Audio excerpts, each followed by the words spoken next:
Bunch of tough guys. You look like a bunch of fifth-grade sissies after a cat fight. You got anger, that's good. You're gonna need it, son.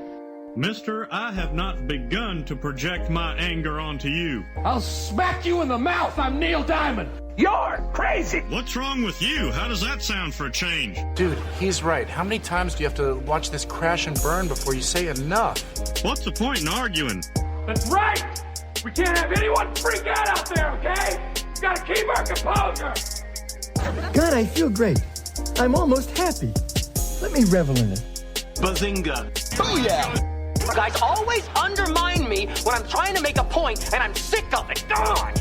I'm surrounded by idiots! Stop making such a big deal out of it, but you just don't listen. You should never be allowed to talk to people. What did you say? Shove it up your butt. And here he is, having the time of his life.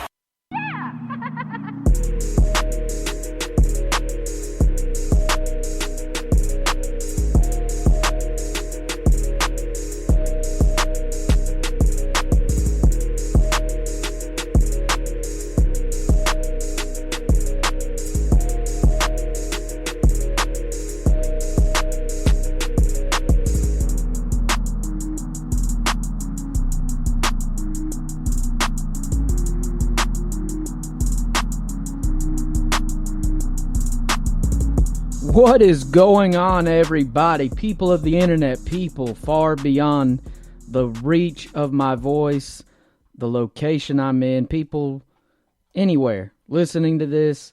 Thanks for tuning in. This is the Evening Sports Podcast, powered by Spreaker.com, live from Studio 217. This is your host, Austin Sylvie, here for another episode 2 days in a row. Can you believe it? I can't, but, here we are.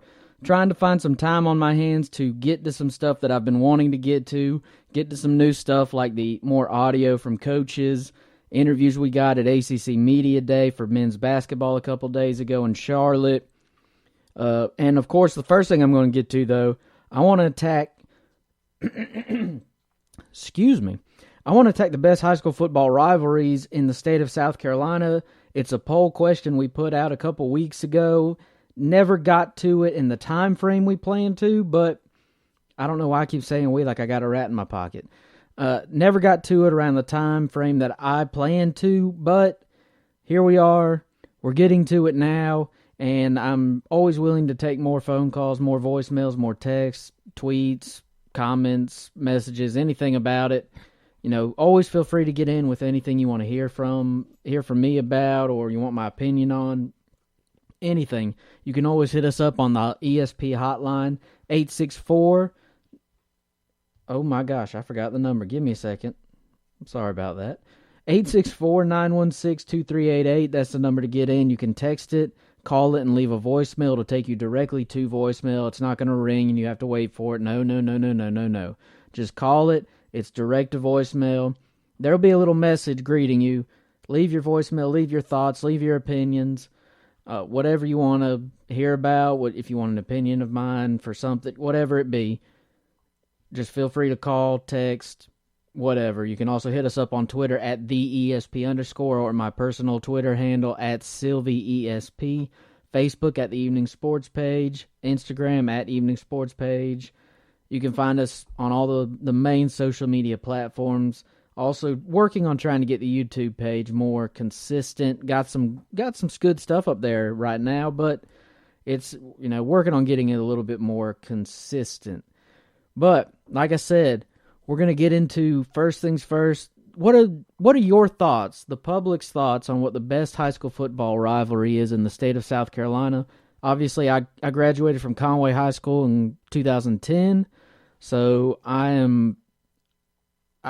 It feels very strange that next summer we're going to be having our 10-year reunion, which it's weird. I'm looking forward to it. I'm anxious about it, but I don't like talking about it because I'm getting old, and it's weird. I'm not sure how to feel about it, how to adapt to it.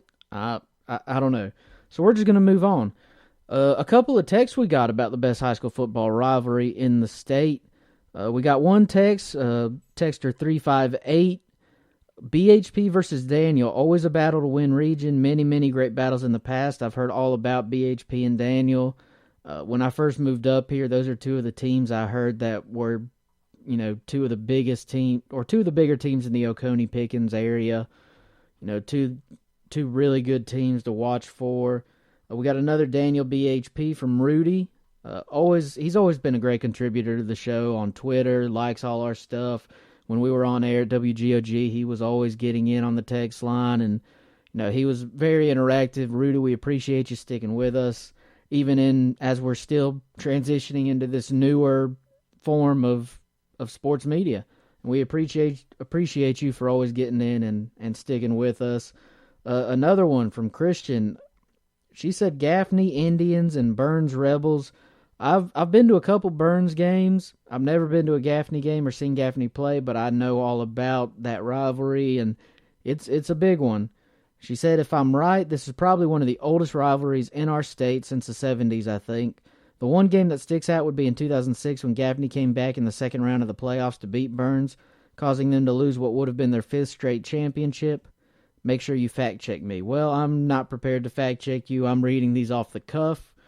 But those are a couple of the text messages. Burns Gaffney is definitely one that I've heard about up here. On Facebook, got a lot of comments, a lot of reaction on Facebook. One used to be Conway versus Burns or Conway versus Marlboro County. That's from Bryn down in Myrtle Beach, South Carolina. I agree. Conway-Marlboro County, when I was at Conway, was always one of the bigger games. It was always physical. It was high scoring. It was back and forth. Two of the best teams in the Horry County area, in that general, in the lower region of the state. That was always a huge game until about my senior year, really. Senior year is where Conway started to taper off a little bit. They've since gotten back to being a little more relevant, struggling this year, but it is what it is. Michael Moss getting it on Facebook says Seneca Daniel in the early to mid-90s. I went to Seneca, and my best memory was the 92 game. I was in 4th grade at the time. If memory serves me correctly, I believe Daniel went undefeated in 91 and won state. They picked up where they left off in 92, and if I'm remembering it wrong, I apologize, but I remember Daniel played great, but they couldn't put Seneca away. We kept hanging around. The score was 10-9 Daniel very late in the 4th. Seneca scored on a pass to Chris McCauley to go up 15-10. And I can't remember how much time was left, but it was enough time for Daniel to get the ball and try to go down the field. Seneca's defense held, and we pulled off the upset. Daniel won state again, but that was the only game they lost. That was a great time to grow up. There was nothing like watching prime Tom Bass versus prime Alan Sitterly. I apologize if I'm saying that wrong.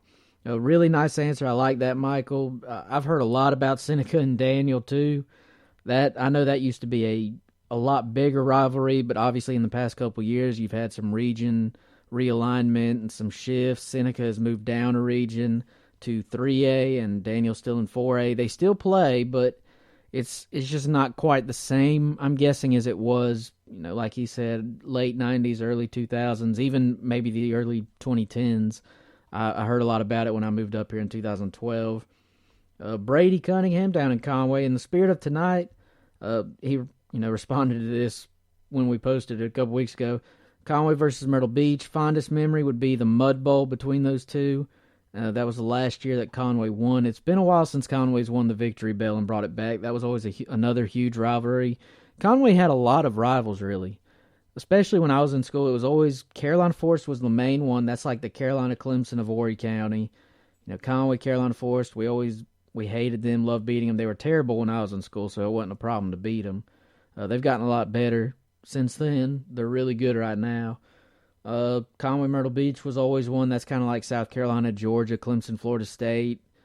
That was always a big one. Conway and Hartsville. There's been so much realignment that you think these teams playing each other now, it's like, well, that's weird. But Conway and Hartsville used to be in the same region. That was always a big game. Conway, Marlboro County.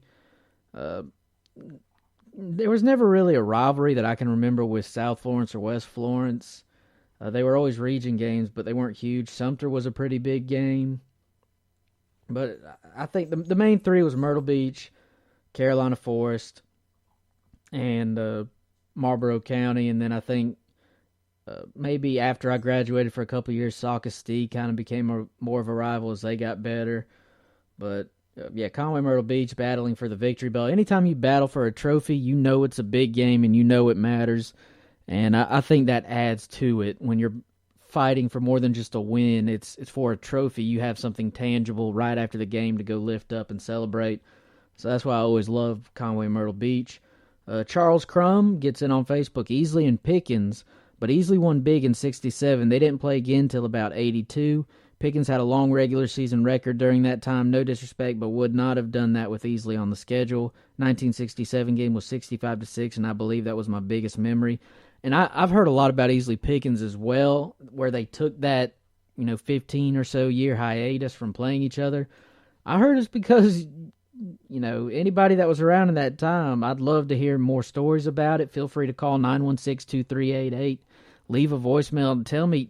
I love hearing about these rivalries, the crazy things you did.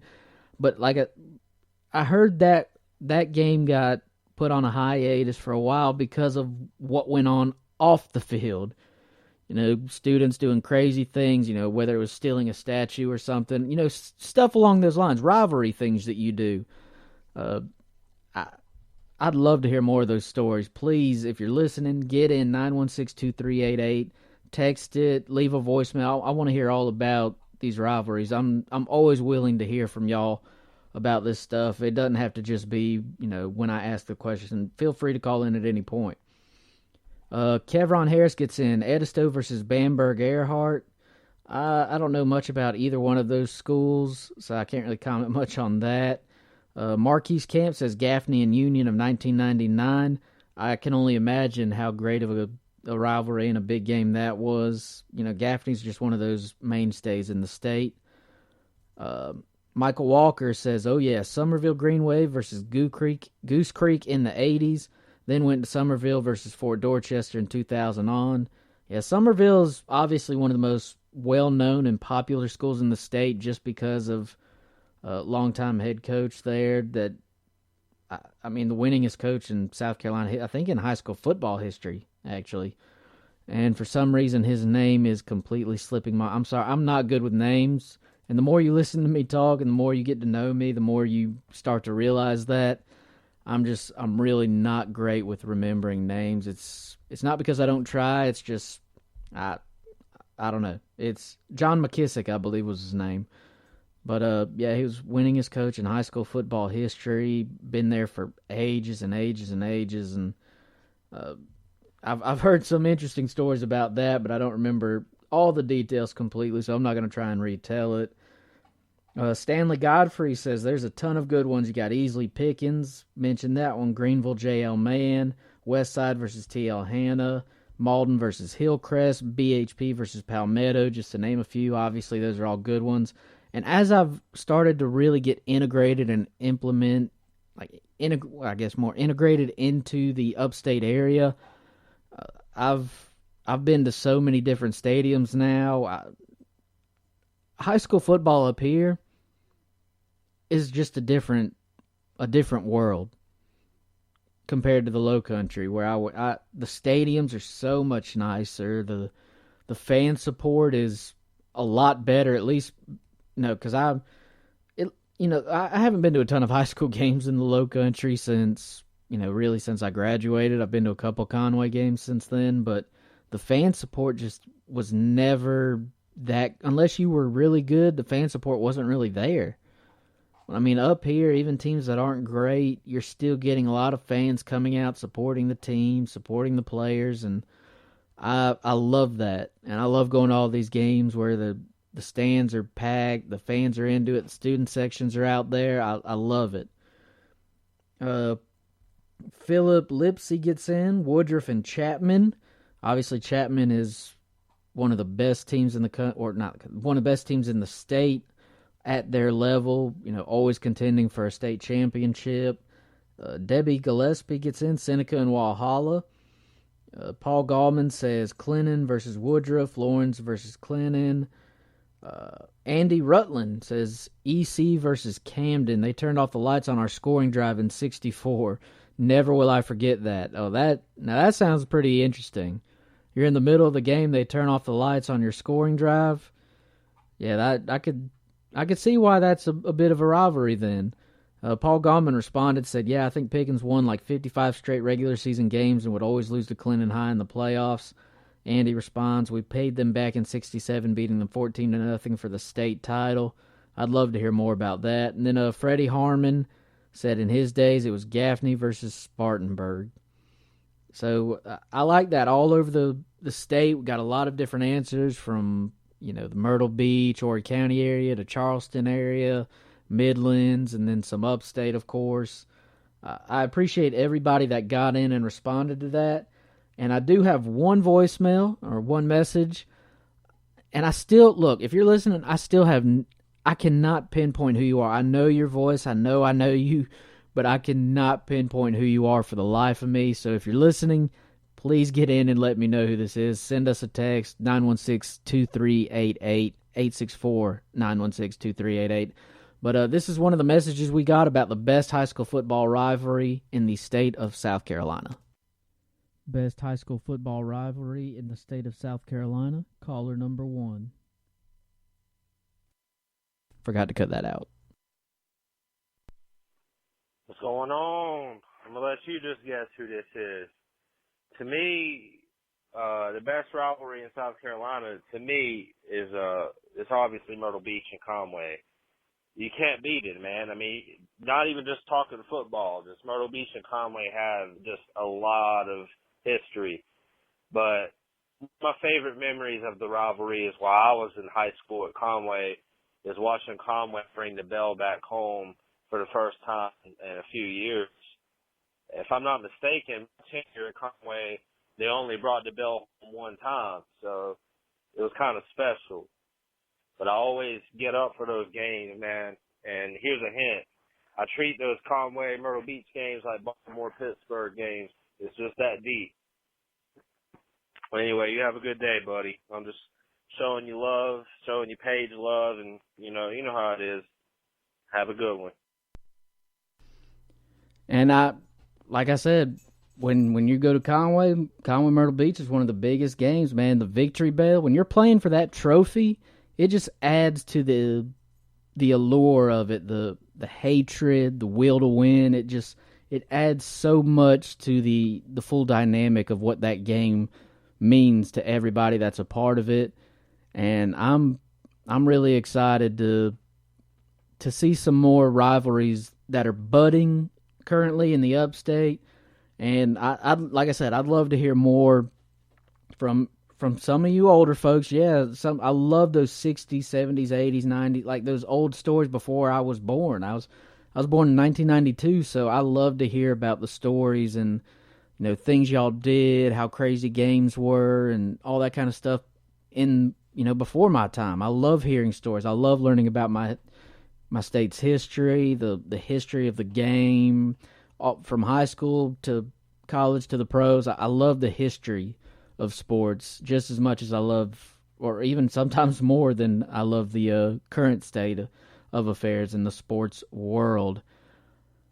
But I want to get into the next thing. And again, thank you to everybody who contributed to that. Like I said, love to hear from more of y'all about some great high school football rivalries, as we're over halfway through the high school football season right now. That's crazy to me. 4 regular season weeks left. This Friday or tomorrow we will be at Liberty versus Crescent. Looking forward to that. Got a lot of response on Facebook from people. They're excited about that game. Then next week, for week 8, we'll be at Blacksburg versus Southside Christian, a big game in that area for that region. That should be a really good, close contested game.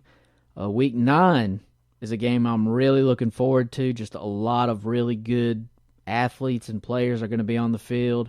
It's going to be a big game in Region 4A. I'm not sure, Class 4A, not sure which region it is. I can't keep up with all that. BHP at Wren. Really looking forward to that game in a few weeks. And then last but not least, in Week 10, we're going to be at Woodmont versus TL Hanna. So I'm really looking forward to these next few weeks as we wrap up the high school football season and what these games provide. Hopefully I'm going to get one close game. Every game I've been to so far has been a blowout. Look, I enjoy going, period, and experience different stadiums, different fan bases, different teams.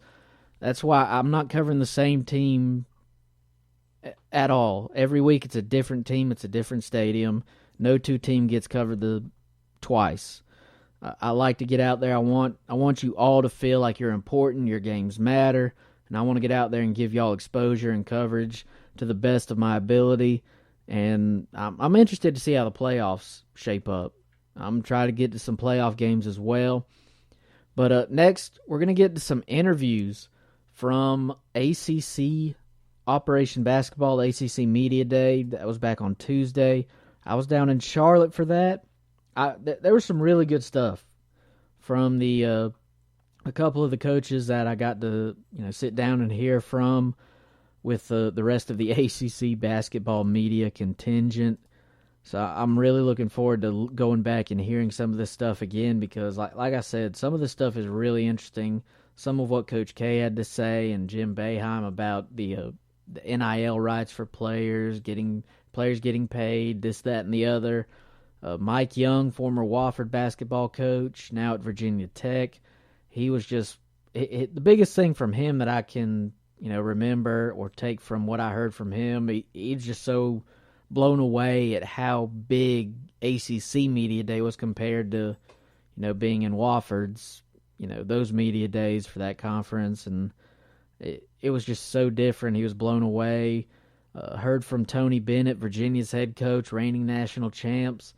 Just a real great guy, class act, well-spoken. Loved hearing from him. But I have the full Brad Brownell audio as well that I may try to fit in there, may save it for a separate episode. There's just some of these are long, and I don't want you to get oversaturated with it, get bored with it. But first things first, we're going to hear from Coach K, head basketball coach of the Duke Blue Devils at ACC Media Day, Operation Basketball. Here is Coach K. The lack of a veteran team in the league. It's the first time in the league's history that a single first or second team all-conference player is back. Is that just a natural evolution of the college game? Yeah, I think the college game, our program was involved earlier, with one and done and early entry. And I think it's just caught up to everybody. And especially with the kids now being able to test the waters. And we're just going to see more newness throughout a league, especially a league of our stature, because these kids get prepared for the pros by being in the best conference, and but it makes it like wide open, I think, for the league this year. People who stay healthy and how young players develop, I think, are, for us, two factors. I think that will determine how much success we have. Because we have great attitudes and we have good talent. But then how that talent's developed and does it stay healthy? And so that's my goal. But I like my group. We have a lot. We don't have a player, and there haven't been players like Zion and RJ who could make up for some slippage, because of their talent level. We have talent, but I think we need to, it's a team that needs to be a little bit more precise, and especially on the defensive end. What does that make springs and summer like some of what you're talking about, all the teams? Springs and summers? Yeah. Do we have them? To me, one of the biggest changes in the 45 years I've coached and a 40 now at Duke is how much you have to recruit. And you really recruit all year long, and because of the attrition. And so as a result of that, their springs and summers go by real fast, and so that's been a huge change. And then not having the veterans to teach. Now this team that I have, the two kids that are right there, are really very, very important for us because they're good players and they're seniors, holy mackerel. And it just comes at a time where this freshman class is talented, but it needs them. And that makes them feel even more important than you would if you were playing with Zion and RJ and Kia. And so it's a different mix. It's more old. It's like going back in the past a little bit, and I want them to know how important they are. Along that line, no matter how talented a group of freshmen are, how difficult is the month of March for a team that's heavy on freshmen who've never been there, and how important is it to have a sprinkling of guys like that? Well, you bring up a really good point. It's I think the season is longer for a young player because they've never experienced it, especially at a high level, a high frequency team, that's watched.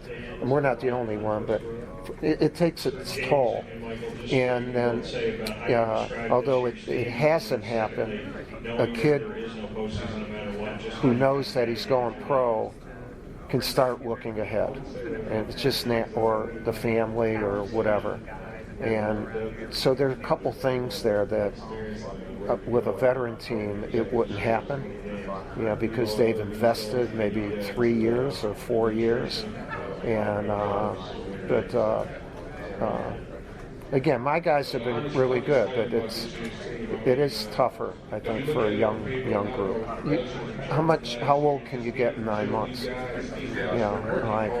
Hopefully real old, and hopefully you wear shoes that don't break. And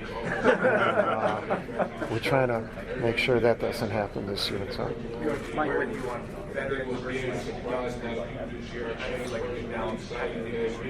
No, the best thing is balance. If you have a young group, if you can have one or two, not just seniors, but important players, on the court.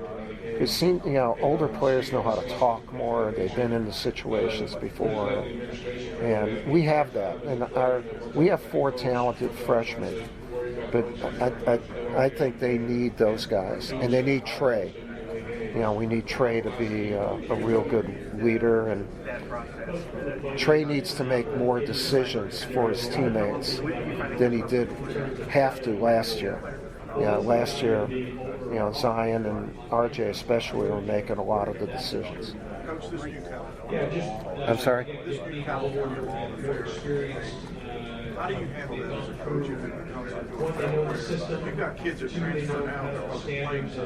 How do you handle the dynamic of one kid getting this amount? Yeah, I think one, I'm glad that happened, and I'm actually going to have a statement put out at the end of this where I try to explain exactly what I'm thinking. I may not express it as well right now. I hope I do. But this is a complex issue, and there's not a single answer. The fact that people are talking about it, taking action with a bill, by the time that's implemented, but I bet by the time this season's over, you're going to see dozens of states passing this legislation. And it's really a sign that we probably have not adapted over the last few decades in a logical progression, like we have in amateur sports in the Olympic model.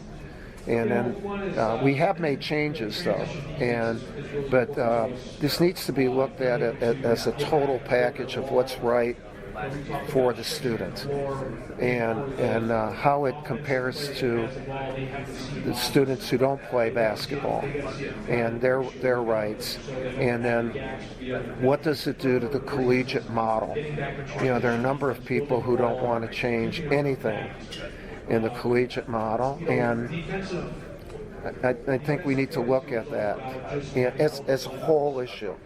Not just this one thing for image and likeness, but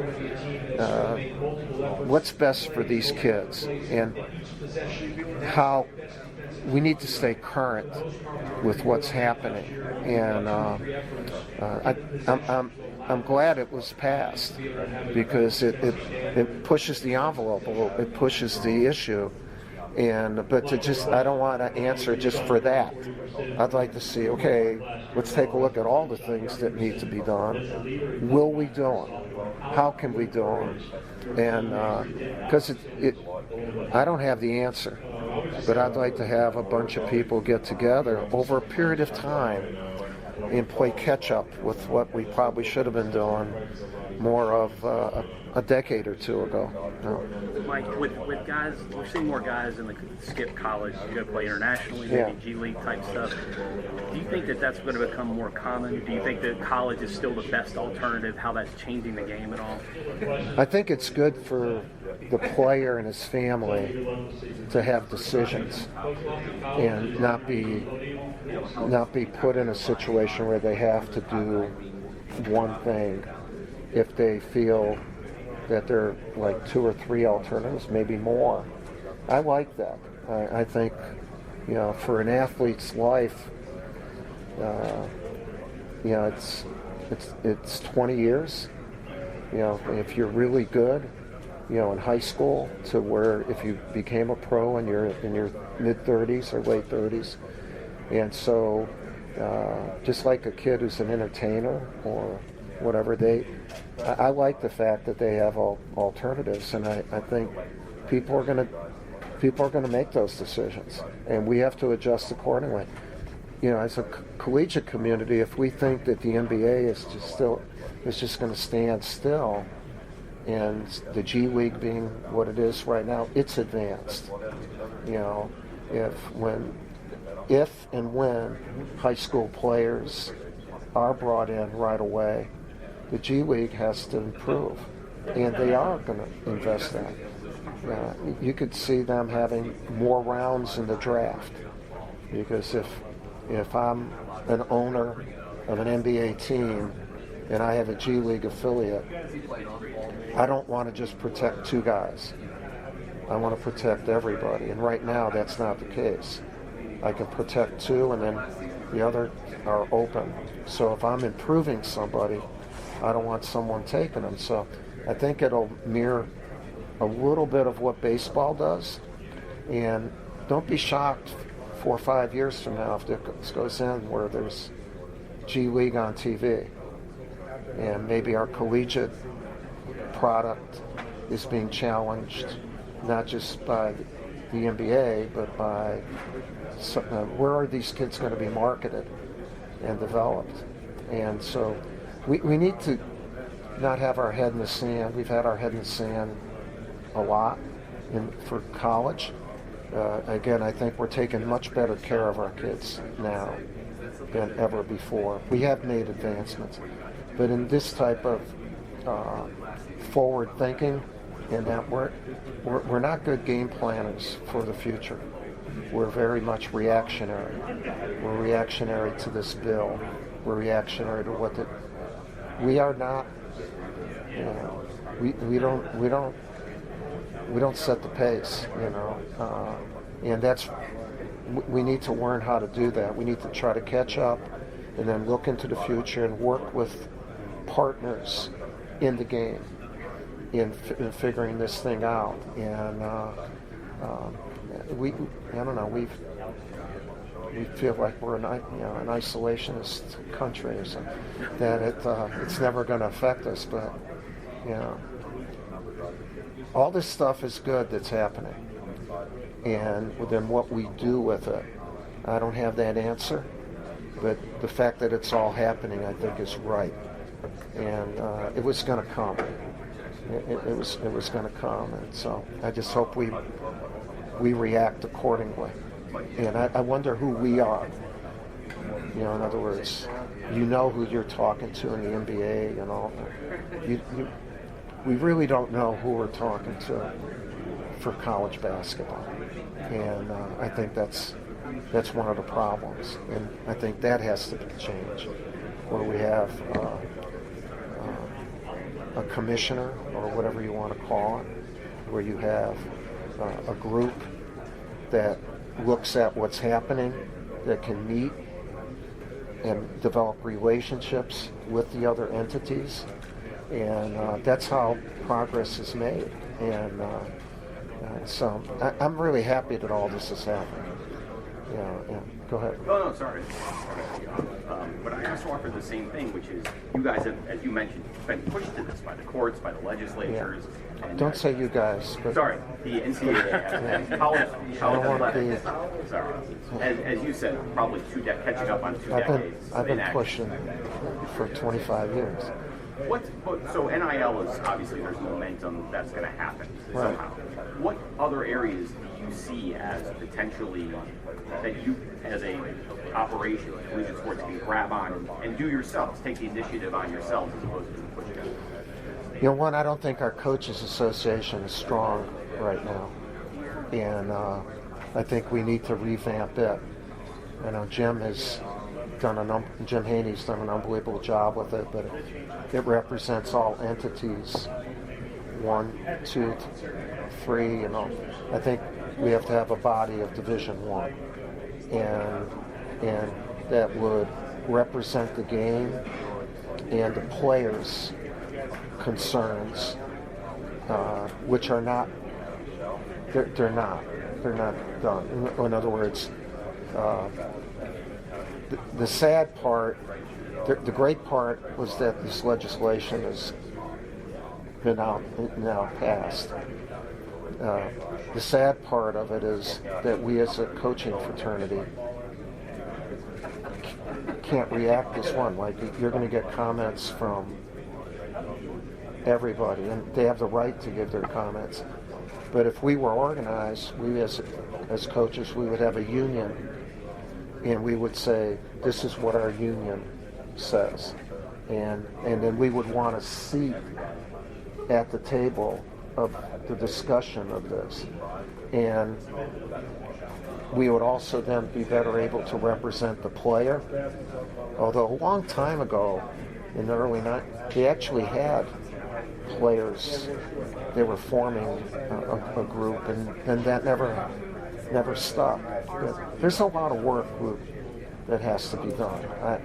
I think it has to be reorganized, and I'm not sure how that is, but I do think it needs to be done for our sport and not for 30 sports.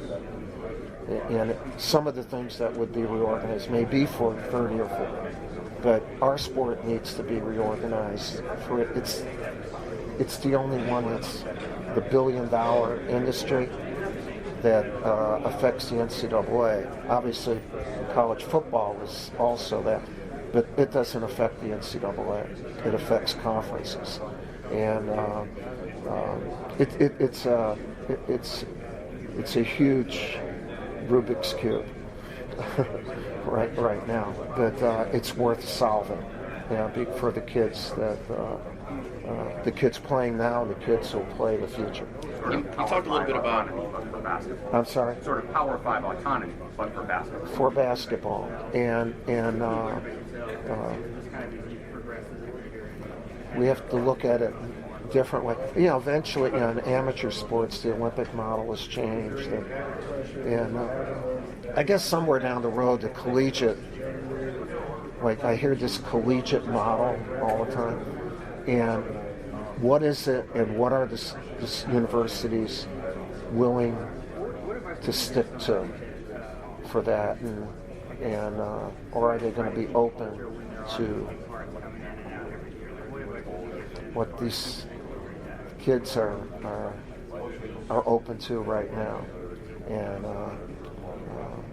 it's a really important time for our sport these next few years.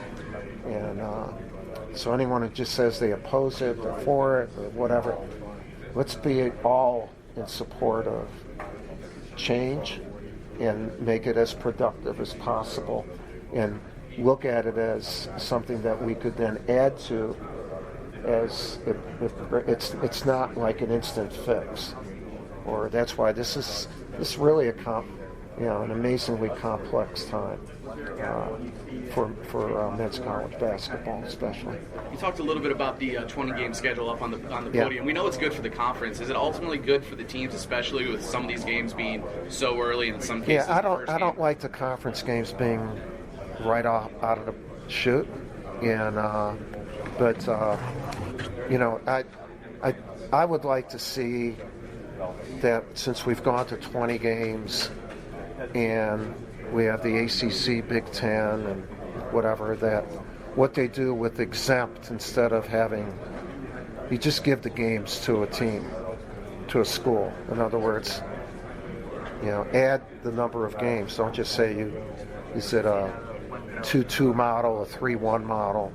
Just give them all, maybe you don't get into tournaments, and maybe you would then schedule some of the non-conference opponents that you're not able to schedule now because there's so many conference games. I hope I'm not confusing, but I just like to say, okay, this is your games now. Why do we have to have a tournament director for whatever? I mean, all these, they've been great for college basketball, and will still be great. I personally I'd rather play Gonzaga in a big game wherever, and not necessarily have to go to Maui to play them. And that's nothing against Maui. I love Maui. But I think we should change accordingly. You change the number of conference games, we should look at other things. Either that or make the ACC, Big Ten an exempt game. Why not? Somewhere where we get more freedom. All I know is when I got into the league in the 80s, some of you were not born yet, and I know I'm getting a look at this side, and actually I wasn't looking at you, Barry, but we scheduled like crazy for the league. We were in, all the teams were in monster games, and that added to the stature of our conference. There's no question. We were the conference that did that, and the more conference games you had, the less flexibility you have. That's why I'd like, if you're going to do that, then give us the other ones, so we can do them the way we want to do them. Now they're all running the same course.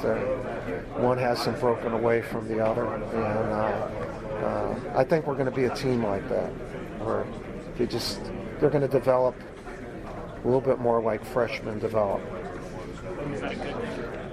It's what it is. You make whatever you have a good thing, and so when we were talking about the others. As a coach, you have to adapt. I think as an administrator, you have to adapt to what's going on. So I like my group, and instead of saying they're not like, they aren't. That doesn't mean they can't be as good or better. It's like the Michigan series of the early 90s, where you had sort of a non-conference rival that came out of... Yeah, you could produce... we got to be careful that we don't just produce conference for the good of the conference. That's what I'd like personally not to have for us, the tournaments. I'd like to have the games, and then we would schedule something in Chicago, LA. We would create content that would be, I think, interesting and good for the game. And again, you could still have all these tournaments because a lot of teams wouldn't do that. But wouldn't it be cool to see what people would do? I guess we're talking about the choices for players. I'd like to have those for the coaches and scheduling. Again, I'm not going to be doing this that much longer, so this stuff I'm talking about won't happen. Well, but for the good of the game and for the good of the conference, I think it would be. A couple times every year you played Wofford in the non-conference. What were your impressions of Mike Young now that he's Mike is one of the best coaches, and what he did there at Wofford, he established a program, and at some of the this is going to get better. Now you can say what you really want to say. Would you do that to Beyonce or Jay-Z or whatever? In a lot of Vermont's program, and in whatever you call that, mid-major, or I don't call it mid-major, I just think they're good. He developed a program. And so I think Virginia Tech made a great hire for him because to leave a program, he's not leaving it to coach a team. He's leaving it to build a program. And our league is really fortunate. We have a lot of good programs, not just good teams. That was Coach K, Duke men's basketball head coach at ACC Media Day in Charlotte, back on Tuesday. Next, we're going to hear from Syracuse, or not Syracuse head basketball. Well, actually, you know what? Yeah. You know what? I'm going to make an executive decision in the middle of that. We're going to hear from Syracuse head coach Jim Boeheim because I think he attacks the topic of, player NIL rights and players getting paid and all that kind of stuff in a different way. So we're going to hear from him, and his answers were long, but they were very interesting to listen to just based on what other coaches and what you've heard other people say about this issue. So here's Jim Boeheim, Syracuse men's basketball head coach at ACC Media Day back on Tuesday. How much time do you guys spend on end-of-game situations in practice? Every day that we practice, the plays we're working on are end-of-game plays. So we just don't stop and say, at the end of the game we're going to do this. But we're working on plays every day that will be used in the end of the game. At the end of the game, you try to go with the play that has worked, or the play that directs the ball to a certain guy. But you're really every day working on that. I think sometimes when you put the clock up and say, okay, we're down 2 with 30 seconds to go, we do that. I'm not sure it's that valuable. I think Dean Smith once said we run what we think is the best play. But I know they worked on that, and we do to some extent, just to make sure players know when to foul, when not to foul, that stuff. But as far as the plays that you run, you're always working on them. Jim, for the first time in league history, there's no first or second team players returning this year. What kind of impact do you think that will have on the league? Well, it's hard to say. There's some really good players in the league that are young, that are just as good as guys that would have come back. And so there's no lack of talent. It's because the game has changed. The better players leave, and the new players coming in are just as talented probably as those players in most cases. So there's a lot of good players coming in the league. That's the issue. That's the deal. I guess that means overall the league's young. Well, it was young last year. Duke was young last year. It just depends. There's different levels of talent. I think that it's hard to judge that the league, it's weaker because these guys left, because you don't know what the new guys are capable of yet.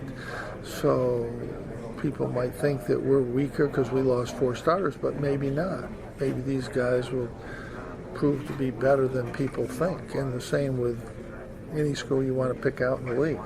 You know, you have to wait and see how the players adjust and how they come in and just how good they are, and they may surprise you. And so it's really difficult to predict that the league is going to be down because those players are gone, because you don't know what these new guys literally can do yet. They may do better.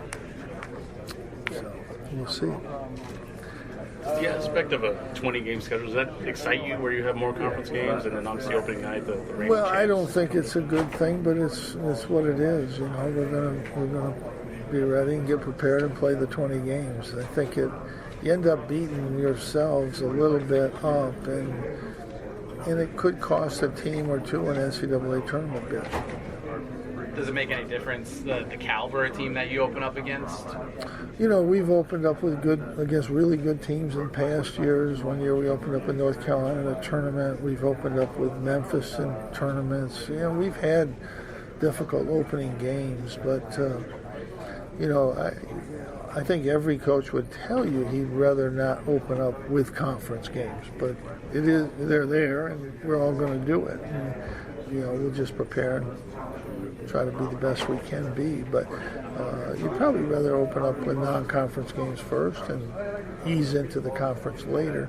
But when you go to 20 games, this is one of the unforeseen circumstances that you have to play these extra games early.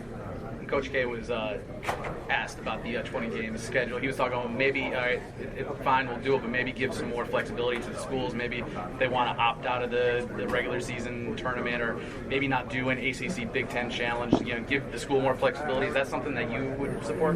That's not going to happen. I would support it for sure, but that's not something that's going to happen. You know, it's people. You know, in terms of giving the players their likeness, I think we all want that. We just got to figure out how it happens. And this committee is probably one of the most important committees in the last few years in the NCAA of how to figure out how we can do this and yet make it fair. With the changes a few years ago to give the players dinner after practice and after workouts, food, has helped tremendously because it's put money in players' pockets. They have money because they don't have to take the board.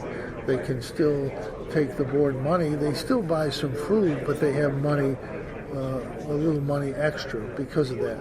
So that was a good rule. What can we do now that can get a little bit more money into our players' hands? And that's the difficult choice going ahead, because I don't think anybody wants a team where you have two players making money, a lot of money off their image, and the other players not making any. I don't think we want to get there. But how we do it, the meal thing, the additional meals, was a great plan. It was a great move, a great rule, and it's really helped the players. So what can we do to help the players that's fair for everybody? That's what we need to figure out. Why not, with the different players getting different? I mean, NFL, NBA teams have They're guys pros. getting... They're pros. Okay. These are college kids. And the pros that aren't getting the big money are getting money. As opposed to getting nothing. As opposed to getting nothing. Completely terrible analogy, and I've heard that analogy. I wasn't making an analogy. I was just asking I've heard it. I've heard that comparison. And it's a terrible comparison. Okay. Because they're men, grown men, and they've proven themselves to be worthy of making money. They're paid. College players aren't paid. Now, when you want to make a case to get their image, I'm for that. How do we do that so it's fair for everybody on the team? And if players are allowed agents, that agent's going to be working when the kid's in 9th, 10th grade or 11th grade to get him the most money wherever he can go to college. And there will be places, there'll be a lot of money. And if one of your players, if a player comes to my school and is getting a commercial for $25,000, let's say, well then every one of my players needs to get an agent and go around town and try to find somebody that will give him a commercial for some amount of money. And if that's where we want to go, if that's the way it goes, then really they're pretty much on the way to being professional. If that's not, you have to change the definition of amateur, for sure. And I'm not against that, but that's what I see coming. Because if one or two of my players are good enough to get commercials, and they will be, to get some money, I'm going to try to make sure each one of my other players has an agent or somebody that will try to help him get something. And is that where, can we please realize that 3,900 college basketball players are happy to have a scholarship, like I was. I would, $70,000 scholarship? Yes. And the 100 guys that are really good, they're going to make money playing basketball. They be in college 1 year, then they're going to make a lot of money. But in the other point, schools don't make money. Everything starts out with billions of dollars are going to schools. Well, it's not true. There's 340 schools that share in that money. And the NCAA tournament money, we only get $2 or $3 million from that. And that goes to pay for all the other sports. If there was only basketball at Syracuse, and we generated X amount of dollars, which we do, and we're going to give that back to the players, but that money goes to pay for all the other sports. So I don't know how you see. It's just not a true statement that all this money goes to the athletic. So is name, image, So is name, image, and likeness then a better option, at least for the short term? It's a better option, but I don't know how it can be a fair. How do you make it a fair option? That's what I would like to know. And nobody knows, because if anybody knew, they'd say it. There's no way to do that.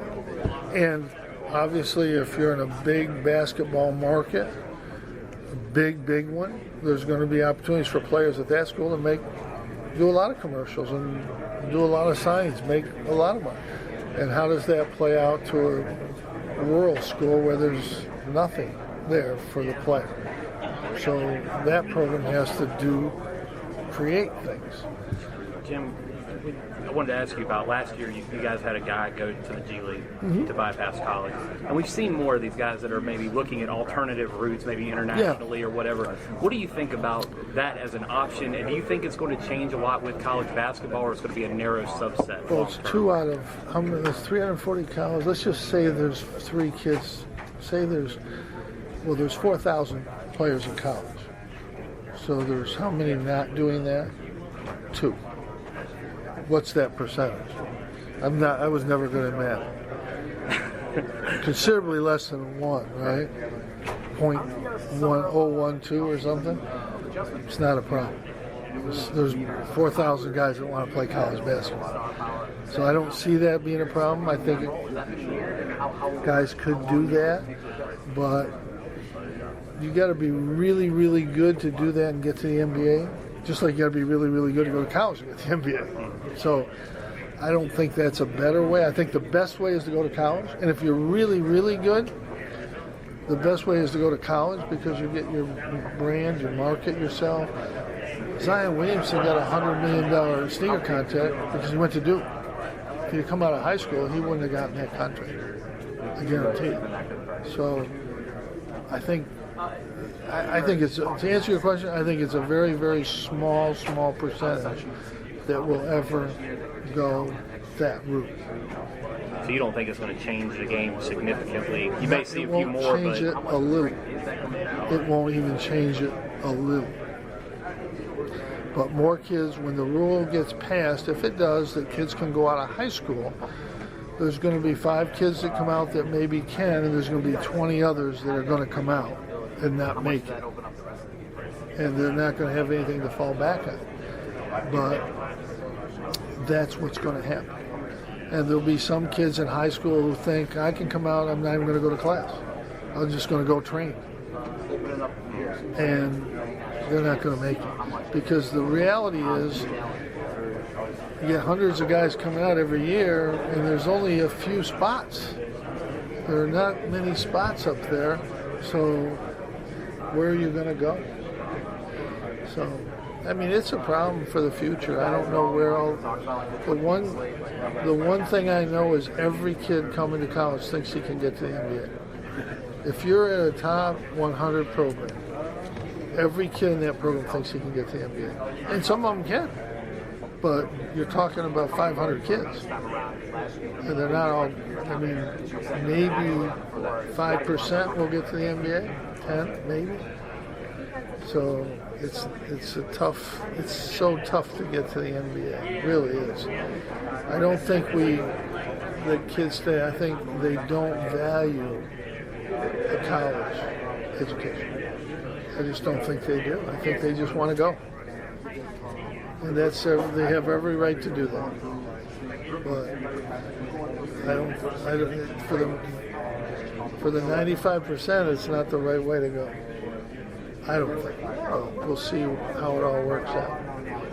Coach, you mentioned some of the unknowns on this team and how they're yet to see what they can do. Have you seen an actual benefit in practices so far from the early trip? Oh yeah, I mean it's huge. We had 10 practices and 4 games, and yeah, I mean it was a huge experience. The competition wasn't great, but it was, they were grown men and they were physical, so I think it was a value. But just that time together and the practices were tremendous. We're well ahead of where we would be at this stage, and with the season opening the way it does, you need to be well ready to start the season. That was Syracuse men's basketball head coach Jim Boeheim. Some very interesting stuff. He was very adamant that if this NIL rights and players getting paid, NIL, in case you didn't know, name, image, likeness, if that stuff gets passed in more states than just California, if it starts to become a more prominent thing, more states start to get behind it, start to implement their own kind of bills, and there is at least, I think, last I heard, about 12 states that are looking into implementing similar bills or looking to get that kind of thing started into the government process, whatever they got to do. I don't know how all that works. Look, I'm going to save this for another episode because it's something I'm just going to I need more time to talk about. But, yeah, he's thinking about the fairness of it. And he mentioned that if, no guy or no team or coach wants 2 players making a lot of money while the rest aren't really making any, and that's just kind of with a NIL rights, it's never going to be equal. There's no way to make it equal unless the schools or the NCAA are making those payments. They're not going to do that, though. Title IX, amateur, all this kind of stuff, and there's so much that goes into this, and I just thought his answer, Coach K's answer, those were the only 2 I remember hearing actually talk about it. I'd have to go back and listen to a couple of the others and see what they said, but I just thought both of their answers were interesting, and they were different in interesting ways, but I don't know. It's going to be interesting to see where this goes, but right now, that's all the time we have. This has been the Evening Sports Podcast, episode 12. We heard from Coach K. We heard from Jim Boeheim at ACC Media Day, Operation Basketball. And we went over some of the better high school football rivalries, according to you, the listener, the fans, in the state of South Carolina, and what y'all thought some of those were. Looking forward to hearing more stories in the future and be a part of even some new budding rivalries in the upstate part of South Carolina. And when we come back for another episode at some point in the near future, we're going to hear from Virginia men's basketball coach Tony Bennett. We're going to hear from Mike Young, Wofford head coach, or former Wofford head coach now at Virginia Tech.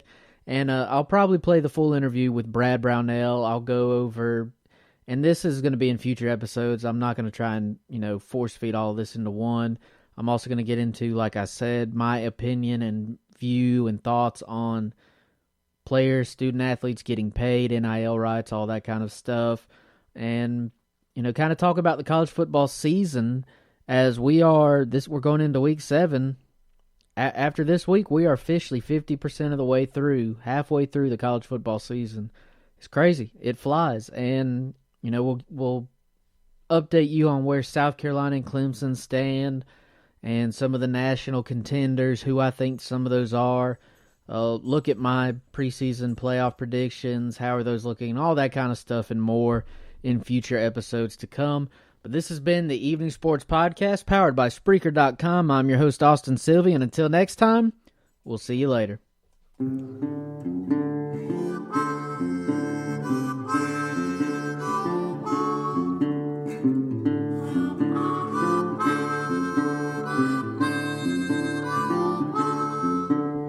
I'm still standing here, waiting for